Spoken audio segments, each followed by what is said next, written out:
আমরা ট্রান্সফরমারের এই ম্যাথটি করব।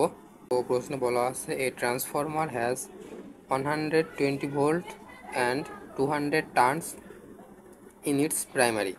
তার মানে প্রাইমারি ভোল্টেজ এত এবং একটি টার্ন সংখ্যা দেওয়া আছে, অ্যান্ড 20 টার্ন ইটস সেকেন্ডারি, তার মানে সেকেন্ডারি টার্ন সংখ্যা 20। If A load of 100 angle 30 it's connected to its secondary side, secondary সাইডে একটা লোড কানেক্টেড দেওয়া আছে।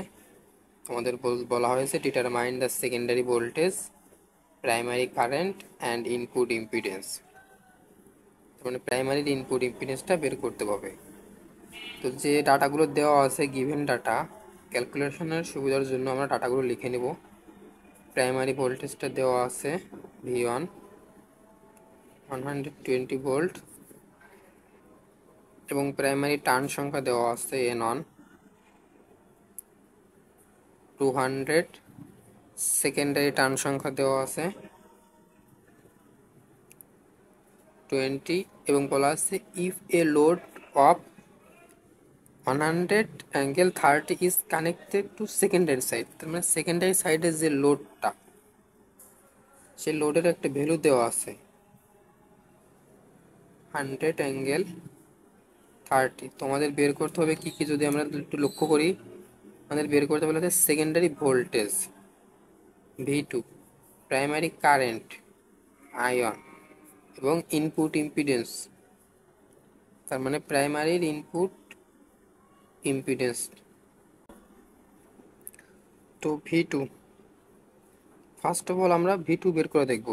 তেমন একটা ইকুয়েশন আমরা আলোচনা করছিলাম, V1 divided by V2 equal, যেহেতু টার্ন সংখ্যা দেওয়া আছে N1 ডিভাইডেড বাই N2, আমাদের মূল উদ্দেশ্য সেখান থেকে V2 মানটা বের করা।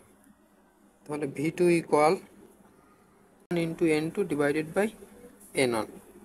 তো এখানে V1 এর মান তো দেওয়াই আছে 120, ইন্টু N2 এর মান দেওয়া আছে টার্ন রেশিও 20 এবং প্রাইমারি টার্ন রেশিও 200।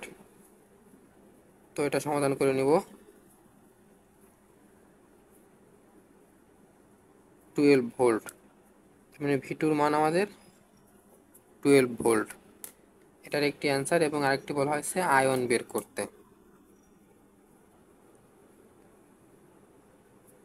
আয়ন। তো দেখেন ইতিমধ্যে আমরা ইকুয়েশন একটা জানি, V1 divided by V2 equal N1 divided by N2 equal I2 divided by I1 equal A। এটা হচ্ছে টার্ন রেশিও। এখান থেকে আমাদের মূল উদ্দেশ্য হচ্ছে আয়ন বের করা, এই আয়নটা বের করা। তো আয়ন বের করার জন্য তোমার I2টা আননোন, I2টা তো আননোন, তো I2 তো আমরা বের করতে পারবো যেহেতু এখানে আমাদের V2 ভোল্টেজটা জানা, সেখান থেকে তোমরা I2টা বের করতে পারবো। তার মানে জিনিসটা এমন, এটা মনে করলাম আমরা সেকেন্ডারি সাইড, সেকেন্ডারি সাইডে একটা লোড দেওয়া আছে, লোডের মান দেওয়া আছে 100 অ্যাঙ্গেল 30 এবং এখানে মনে করেন আমাদের V2 ভোল্টেজটা আছে, V2 ভোল্টেজটা বের করছি 12 ভোল্ট। এখন এইখান থেকে যে কারেন্টটা প্রবাহিত হবে সেই কারেন্টটাই তো I2 কারেন্ট, তার মানে I2 ইকুয়াল V2 মান হচ্ছে 12 ডিভাইডেড বাই ইম্পিডেন্সের মান ZL, লোড ইম্পিডেন্স 100 অ্যাঙ্গেল 30। তো এটা সমাধান করে আমাদের মান আসবে 0.12 অ্যাঙ্গেল মাইনাস 30 অ্যাম্পিয়ার। তো এটা তো আমাদের I2 বের হচ্ছে, কিন্তু আমাদের বের তো করতে হবে I1। তো এখন আমরা সহজেই তো এই ইকুয়েশন ব্যবহার করে আয়নের মানটা বের করতে পারবো। সো এখান থেকে আমরা মনে করলাম যেহেতু আমাদের N1 N2 V1 V2 মানও জানা, তার মানে যে কোনো একটা ইউজ করলেই হবে। তো আমি টার্ন রেশিও ইউজ করব, N1 divided by N2 equal I2 divided by I1। তো এখানে N1 N2 পরিবর্তে V1 ডিভাইডেড বাই V2 দিয়েও করলেও হবে, একই ভ্যালু আসবে।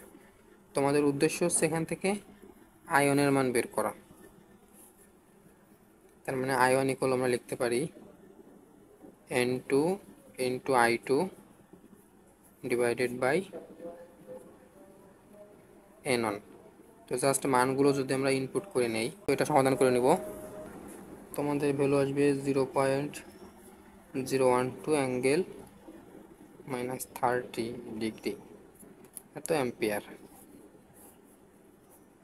প্রাইমারির ইম্পিডেন্সটা বের করতে, প্রাইমারির ইম্পিডেন্স।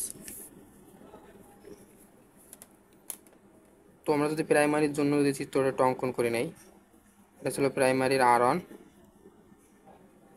এবং এটা হচ্ছে যে X1, এদিক ছিল টার্ন রেশিও।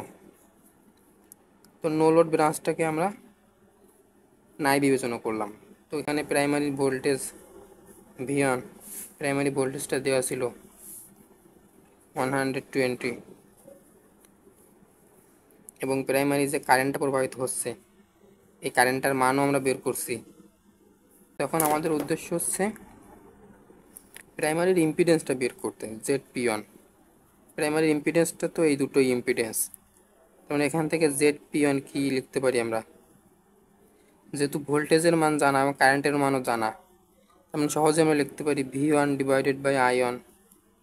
তো V1 এর মান ছিল 120 এবং I1 এর মান ছিল 0.012 অ্যাঙ্গেল -30।